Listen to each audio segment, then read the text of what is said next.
Everyone, and thank you for joining Retirement Solution Group Spring's Financial Wellness webinar. We're happy you could join us. Judy Gutierrez, Senior Relationship Manager that services our PEP plans, and I, Elvia Sanchez, Principal, serving our standalone 401k plans, will be hosting today's webinar. A couple of housekeeping items. This webinar will be recorded and sent out tomorrow to all those who registered, and as well to our plan sponsors, who will then in turn forward to the employees. We're going to try to keep this to a tight 30 minutes and then allow for questions at the end. You will be muted, so please use the chat box on the right-hand side to add your questions. We will try to get to as many questions as we can at the end. If we do not get to your question, we will be reaching out to you. Okay, so today we will focus on determining your retirement income needs, steps to take to achieve it, and what income distributions can look like for you. Our goal is at the end of the day that you retire with confidence, and we hope with the information we're providing today that you can take those steps to assure you do. So, Judy, if you could give us a little bit of background on Retirement Solution Group for the benefit of those who are joining us for the first time, or maybe for those who just need a little bit of a recap. Yes, absolutely. Thank you, Elvia. And welcome, everybody. We're excited to present to you today and be here with you guys. We're here for you today. RSG Advisory, we're an advisory firm.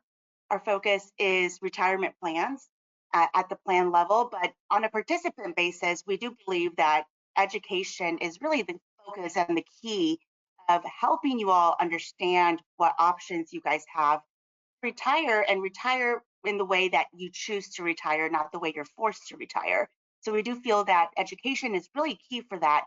And we hope that we are able to provide you guys with the information that you need so that you are confident in your retirement process, not only during your accumulation years while you're working, but also during your retirement years. So that is what our focus is. That is what Elvia and I strive to do on our team. Elvia, back to you. There's a whole team at RSG that supports our plan sponsors and participants. Between Judy and I, we have 40 years of experience, and I'm sure we have assisted many of you in many different capacities, but we're not the only ones on the team. Our team also consists of Chris Underwood, Christy Chang, and Kevin Delaney, all of us licensed and all of us ready to help you. We help people out with either trying to figure out how much they can calculate, helping them figure out and calculating the right amount to contribute, reviewing their investments, making sure they're adequate for them, consolidating accounts, right? Sometimes we keep changing jobs and money keeps being spread out, to figuring out what that payout should be during retirement, and obviously everything in between.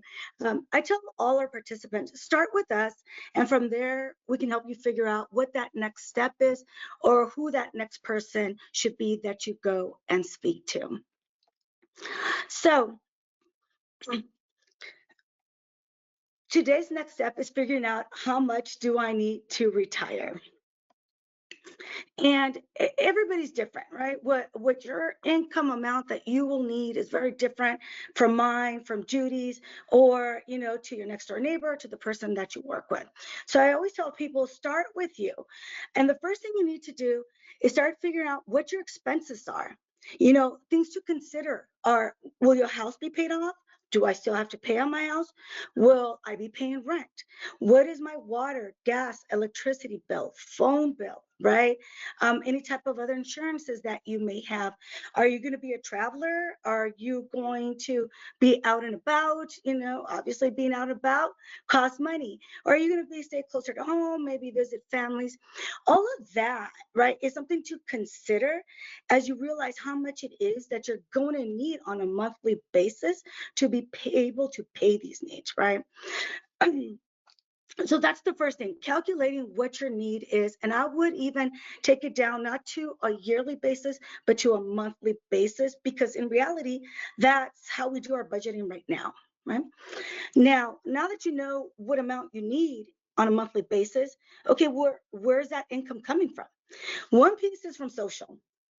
So I encourage everybody, and the QR code is right here on our slide, to register to the Social Security website. Once you are on there, it'll let you know, depending on what age you retire, what is that income you can expect on a monthly basis. That's guaranteed, guys. No matter what happens in the market or anything else, right? You're going to get that payout.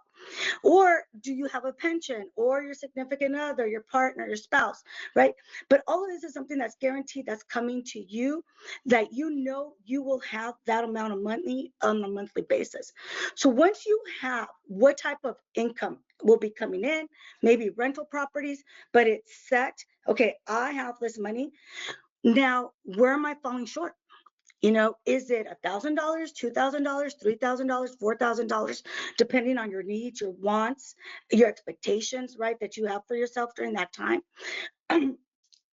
So once you know what that shortfall is, now we could start on how much we need to save. The first price you need to start saving is your retirement account, right? There is some tax benefits. We all know this on here, especially if you do it before taxes, it's you lowering your gross income. Or if you do Roth, basically you're paying your taxes up front, but your gains, your earnings, those will be tax-free at the time of you removing those assets from your retirement account, as long as you are over that age of 59 and a half, right? So what are our limits this year? The IRS sets the limits on a yearly basis. And for 2025, the amount that you could put away is $23,500 if you are age 49 and under. Now it gets a little screwy here in the next two pieces. But if you are between 50, and that doesn't matter if you will be 50 by December 31st, but if you are between 50 and 59 or 64 years of age and on, you're allowed to put an additional 7,500. But as of this year, this is new, part of Secure Act 2.0, if you are between age 60 and 63, instead, the key word here is instead of those $7,500, you could put those $11,250 into your retirement account. But again, only within those 3 years, right? Once you hit 64, you revert back to the original catch up. We've coined this 60 to 63, the super catch up. Now, you can't go over those limits. And the question I usually get from people is, well, does my employer match? If you have employer match, is that part of that calculation? No. If you have employer match, that's just the cherry on top, right? That you're adding to the balance of your account. But these limits here are just what you can put away into your retirement account. So this slide looks a little bit busy, but follow me here. On the right-hand side, there's a scale, and there is this young lady with, I think it's a red top, and she's age 25. The next person is age 35. The next one is age 45, and then finally the last one is age 55. Guys, I did not create these little pictures. Somebody in our team did. So I did not purposely put all the ladies at the top, right? Make them younger. But what I want to illustrate here is for you, depending on your age and how much time you have before retirement, right? We're using here age 65, guys. And then as well as a rate of return of 5%, very conservative, and inflation at 2%, again, very conservative, to illustrate these numbers. So if you have somebody who's 25 years of age and their goal is that by the time I retire, or if I'm starting to take out my money at age 65, what they would have to put into their retirement account, it's about $3,700. Now, that same balance, but I'm starting later in life, maybe I paid off the house, paid for all the kids' college, paid off all my debt, but I'm starting later on in life to save for my retirement. Well, if I'm 55 years of age and I want to reach that goal of 250,000, then I have to put into my account every year about $22,000, right? But now, say my same 25-year-old person here, they want a 500,000 balance at age 65, because that's what we're using as an illustration. They would have to put about $7,400 roughly into the retirement account every year from now until they reach 65 to be able to reach those 500,000. But now my 55-year-old again, right, did everything else, paid everything else, but is starting late to the game to save for their retirement. Well, they would have to put 44,200 in a year to be able to reach this 500,000 balance at the time of retirement. On the right-hand side of these, you will see one for $1 million, and you'll see one for $2 million. Obviously, depending on what goals you have, this is something that you would be looking at what you would be putting away on a yearly basis. And again, this is recorded. We will be sending it over. So if you want to go back and reflect or look at these numbers, you'll be able to. Sylvia, but I have a question. What if, based on the IRS limit, I can't put away $44,200 this year and I'm 55? You're correct. You cannot. So there's two options, right? Or maybe even three. You have to get a little bit creative here. If this is, I'm looking at this as your retirement goal, holistically across all different accounts that you may have that you can utilize as income during retirement. So if I'm allowed to put, say, $31,000 away this year, obviously I'm over that threshold if I need to put those 44,200. So what I say, number one, is I partner up, right? Am I married? Do I have a significant other or partner or somebody that I have chosen that I will spend my time during my retirement years, right? So maybe I put in half of the amount into my retirement account and have them put in the other monies into their retirement account, and together we can reach this goal. Now, if you guys are overachievers, which I hope you guys all are, and if they want to save the 500,000 and you want to save the 500,000 as well, well, then you're right. I'm maxed out at those limits by the IRS. So what can you do? I can either open up a brokerage account.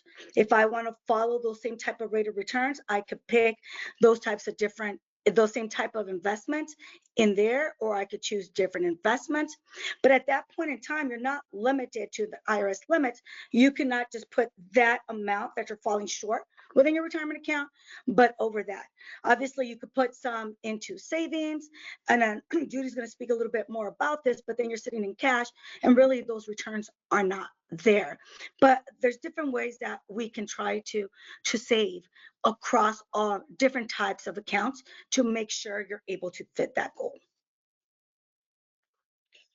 Now, we did speak a little bit about starting early. And starting early does make a big difference, but it should also not deteriorate you from starting on later in life to save, right? So here is Jessica at age 24. She is going to save, again, we're going to use the illustration of age 65, right? So she saves for 41 years. She puts in of her own money into her retirement account every month, $250. Throughout her lifetime, she put about $123,000 of her own money into this account. But the earnings, because of those monies, especially starting earlier, those earnings have been compounding for 41 years. What does that mean? Is that your money is working for you. Your earnings on top of earnings on top of earnings is allowing you to be able to grow this account due to the time frame that you have, without having to put more money out of pocket into that account to be able to reach that goal, right? So by the time she was at age 65 and trying to take that first payout out, she was, a little bit over $700,000. Her monthly income was about $4,100. Now, John here, he didn't start to 40, right? Man, he was taking care of the kids, helping out, things of that nature, right? He didn't start till age 40. He actually started putting $500 away into his retirement account on a monthly basis. He's saving for 25 years. Out of pocket, he's put in $150,000, right?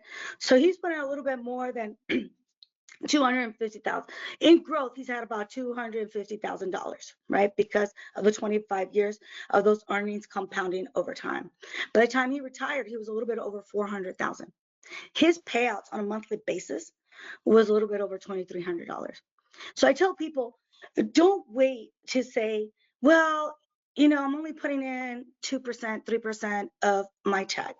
Really, what difference it's going to make? It does make a difference. I want to tell you that I am proof of that. I started contributing into my retirement account when I was 22. And I did start at a lower amount, right? You're coming out of college. You don't have as much money, but I just every year just kept putting that money in. And every year I tried to increase it by 1%, knowing the fact that I already budgeted that past year, not having this money. So 1% didn't feel as much. So slowly, that amount I was contributing to my 401k or my retirement account kept going up, but it wasn't impactful because I kept increasing it slowly on a yearly basis instead of just coming out of nowhere and trying to start at 10, 15%. Obviously, that could be impactful to the take home, which, then causes, other issues. So I tell people, start where you can. I don't care if you're in your 20s, 30s, 40s. I don't care if you're going to start at 2 or 3%, but grow from there. Because at the end of the day, I rather you retire with $100,000 or $50,000 than retire with none. And you starting out earlier is going to help you get those bigger balances. Well, now we know. We do have, I'm sorry to cut you off here, Elvia, Sure. but we do have a question. Sure. The disclaimer here on this example, hypothetical, is that they will retire at the age of 65, and that payment that is shown there is until they're the age of 90. So based on Right. these examples, just to go ahead and answer your question here, they will live until 90. Obviously, that's going After to vary, 90, but that's what you're going to do. But we're going to help with that, right? In these couple of other slides, we're going to help you try to figure this out a little bit more. And depending on what that income is that you need, figuring out reality, how much is it that you're going to need to have at that day that you start those distributions so you do not fall short. So, we now have saved for money. We have our account. We have this nice little balance for the day that we retire and can live off of. What can you expect from it? And what you can expect is, depending on how much or what percent you take out of your retirement account on a yearly basis, can really drive how long this money will be available to you during retirement. Right. Our example here shows that, and we're going to do this example across the next 3 slides just so that you guys know, so we don't get lost here and there's no confusion. But say I, Elvia Sanchez, saved $500,000, right, for retirement. Everything you read right now in the news, in articles, if you talk to advisors or anywhere like they're saying that 4% is what you should be withdrawing on a yearly basis so that this money lasts you not just to a certain year, but all the way through retirement, and obviously with money left over. And here's why. If I am taking out 500,000, if I have a value of $500,000 and I'm taking out 4%, that's $20,000 per year, right? And this is to help cover my shortfalls, right, between social pension and any other income I have. But if I have a conservative investment growth, right, a rate of return of 5% on a yearly basis and inflation at 2%, then obviously my earnings are able to start covering some of this distribution that's coming out, helping me have this account throughout retirement and not falling short. Obviously, there's going to be some days in the market where they're up, or years, right? And then there's days that those market numbers are going to be down. But if we look at it overall throughout the years, you would be in a good standing. But Let's say I don't need $20,000. I need $25,000. Well, now you go from 4% to 5% withdrawals on a yearly basis, right? Now here is where I can have a shortfall. And the reason is I'm obviously taking out more than what those returns are giving, right? So with the same example of 500,000, having as a balance 5% rate of return and 2% of inflation, here I would run out of money at 94. I believe my illustration is better than the other one. At least I got you 10 more years, right? But what can you do in this scenario to make sure that you do not run out of money? And what they're saying is that if you would have started at about 525,000, you would have been fine, right? So this is an adjustment that you can make now to make sure that if you are within this value and that your goal is about that 25,000, right, on a yearly basis, then maybe I'm not trying to just get to 500,000 as my balance goal, but make sure I get above that at least to 525,000. But I enjoy life and I like going out and I like having fun. Um, and I need a little bit more than my 25,000. In reality, I need about 30,000. Well, now I'm taking about 6% out of my retirement account. Again, rate of return, we're doing that conservative one of 5%, 2% inflation. So I am spending over what my returns will be. And what they're saying here in this illustration is that by age 87, I'm tapped out, right? I need to have some other type of savings so that I can be able to live off of. Or two, start planning now what type of adjustments I need to make, right? Here they're saying at the time, I was going to start withdrawing assets, right, at age 65. If I would have started closer to 650,000, I would have had this money all throughout retirement, right? So one is that you do not just have to follow, obviously, this illustration of 500,000 and taking out 4%, 5%, or 6%, but it's going back to determining what is your need. And at the end of this presentation, we do have a couple of resources for you. One of them is going to be a QR code where you could go in and then individually put in how much it is that you're going to need to live off of, right, during retirement, how much you have now, and it'll tell you exactly what balance you will need at the time of retirement to be able to fulfill that income. So this way you can make some adjustments now, right? So it doesn't hurt at the end as much, so that you're able to fulfill that goal and that need. We did talk also not just the value of that balance that you should have. We also talked about investments, and we did say at 5%, right? It is a very conservative amount throughout lifetime to be able to have its growth, and 2% inflation. So we know that also affects what that balance will be at retirement. And Judy, can you help us out here and going through how that will help us, or maybe not help us? Absolutely. So Elvia talked a lot about inflation, and we're calculating 2% inflation, which is also on the lower end. Historically, in the United States, the average inflation has been at about 3% over the last 80 or so years. And we've been hearing a lot about inflation in the last few years after the pandemic. Most importantly, this year, we've been hearing about eggs, right? And how the price of eggs has gone up. So, what is inflation? Inflation is when the cost of goods and services goes up with time. So, we all remember, maybe when we were young, how much a candy bar was, or going to the movies, for example. I use that quite a bit. That's no longer the case, right? Going to the movies anymore is probably about $15.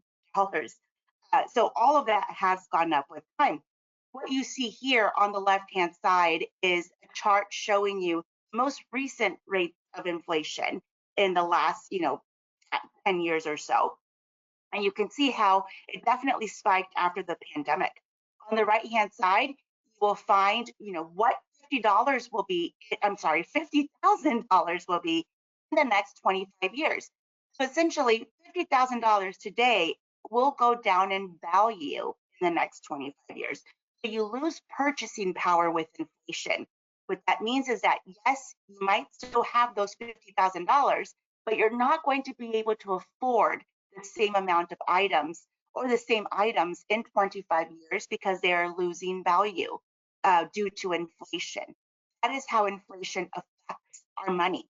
So one of the ways to combat this is to, as Elvia mentioned, is to invest your money, but not only just invest it, in one item or two items. You want to make sure to diversify. Diversification means that you invest your money in multiple parts of the market, small companies, mid-sized companies, large companies, maybe some international, maybe some bonds. All of those are asset types or types of investments. The reason diversification is key, as you can see here, what looks like a scary periodic table from chemistry, but don't worry, we don't have a science bone in our bodies. We are definitely financial experts, not experts, but financial people here. If you look here, you can see how, for example, the purple box, which represents commodities, you can see how in 2005, it was the top performer in that year. But the next year, it dropped to become the bottom performer. And then again in 2007, it went back up. But if you look at 2011 all the way through 2015, you can see how it was the bottom performer during those 5 years. This is why diversifying is key. You want to essentially have everything in one of these rows in your investment so that you are able to diversify among the different types of investments. Each investment acts differently based on the market conditions. So one of the ways to do this is to have a diversified portfolio.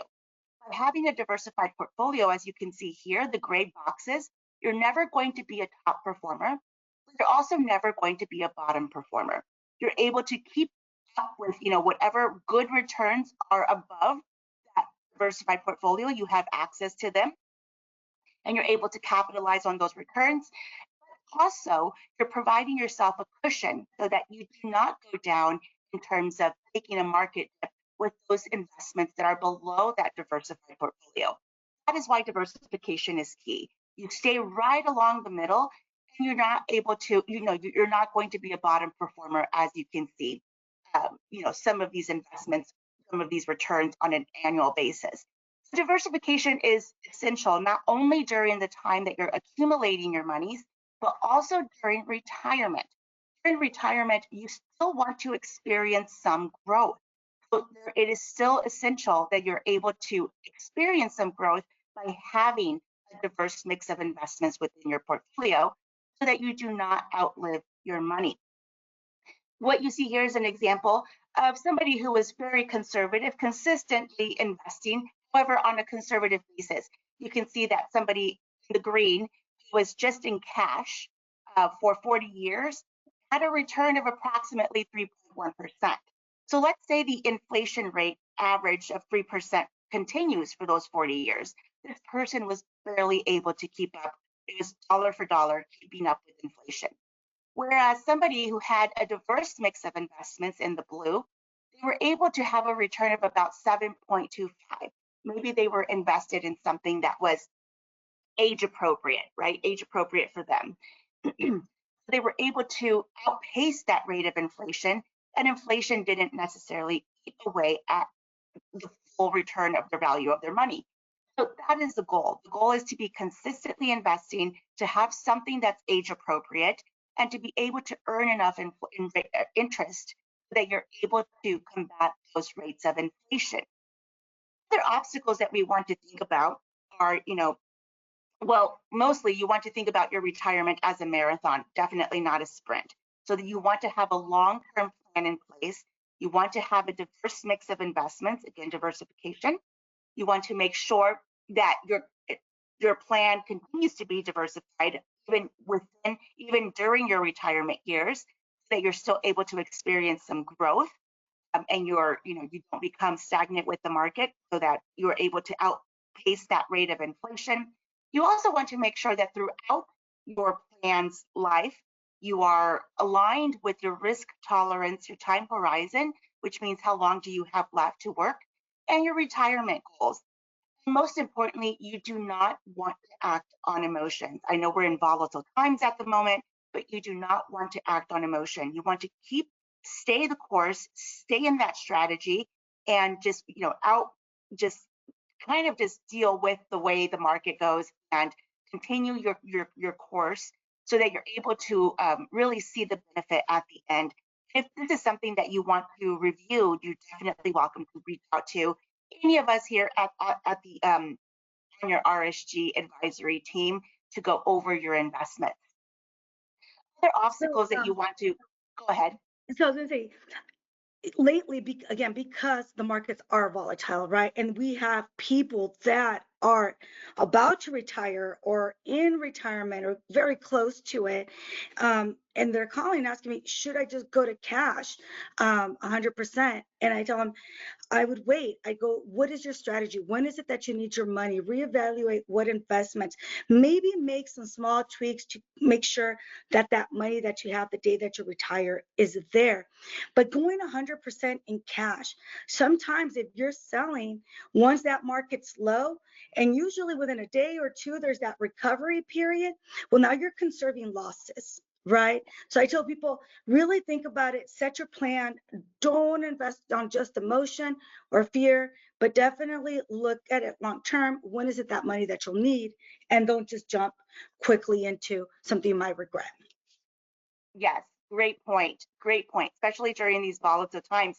But during retirement, there's also other items that you want to consider, right? As Elvia mentioned earlier, Social Security benefits definitely go out to the Social Security site. That is ssa.gov. That's samsamapple.gov. You want to consider also your lifestyle.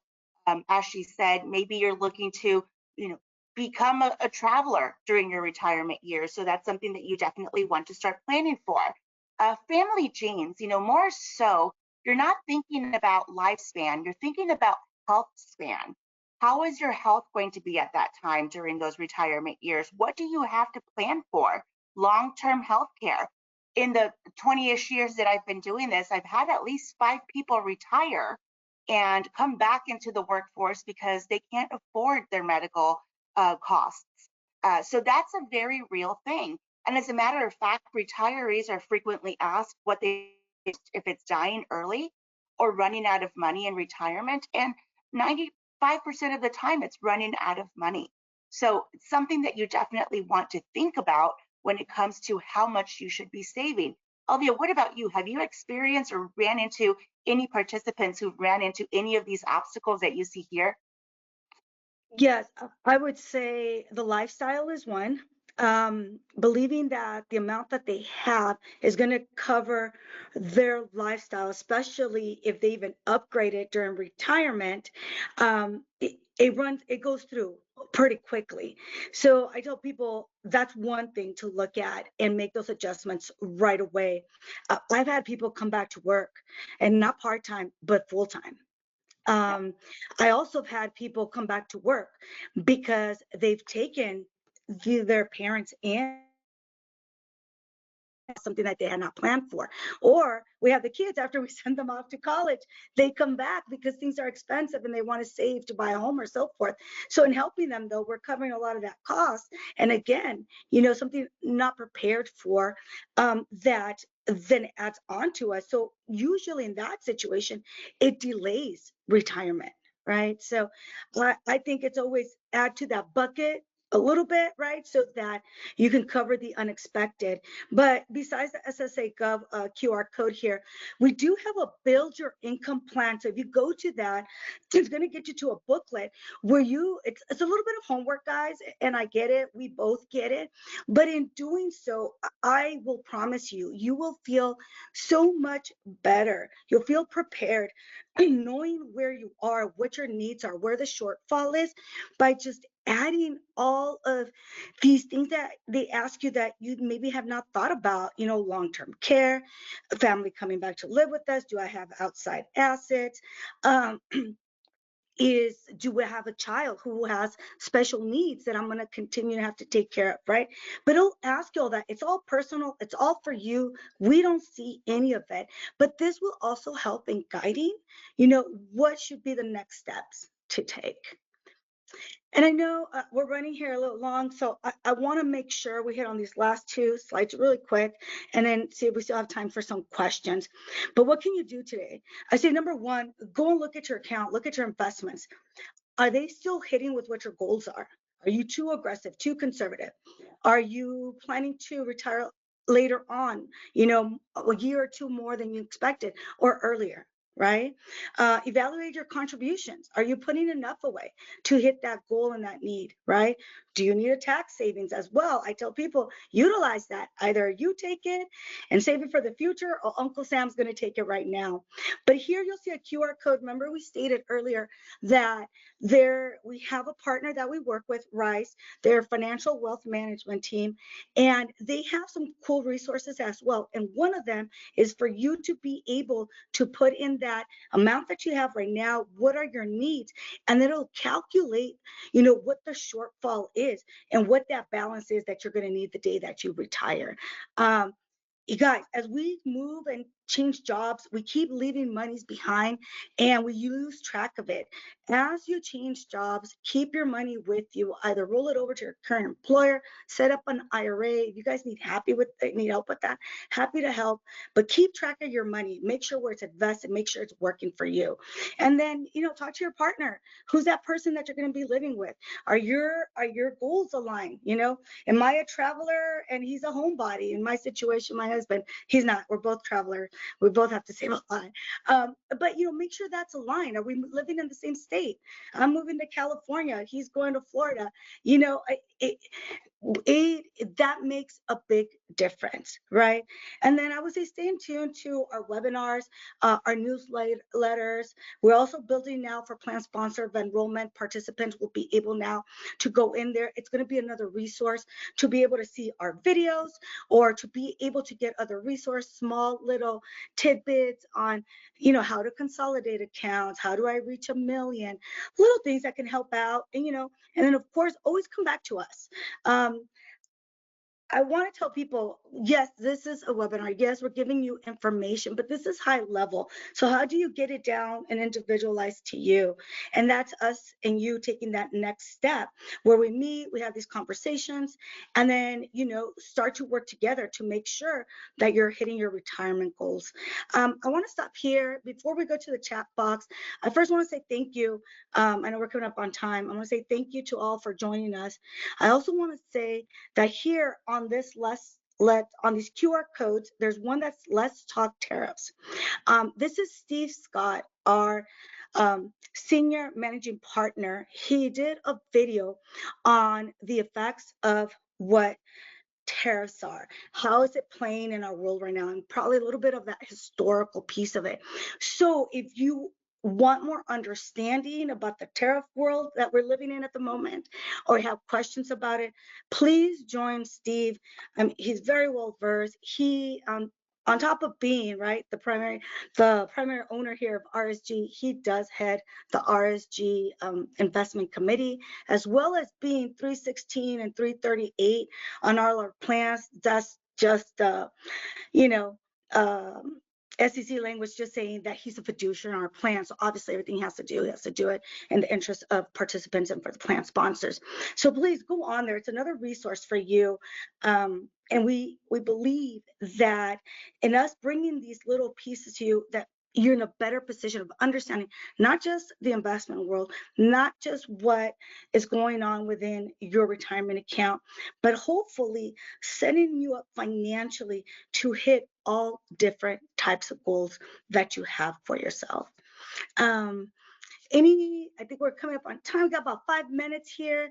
Judy, any questions? Definitely, you all should use us as a resource. We're here for you. This webinar was for you. So any questions that you guys may have, please don't hesitate to reach out.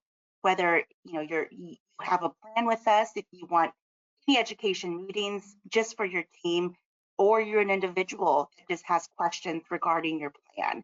Well, thank you again for joining us. Use us as a resource. From here, we could guide you to that next step. Obviously, our contact information is here. If you already know who you're working with, Christy, Chris, or Kevin, reach out to them as well.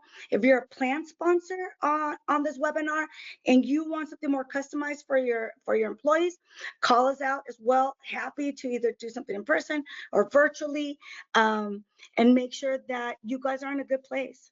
Thank you. Have a wonderful day.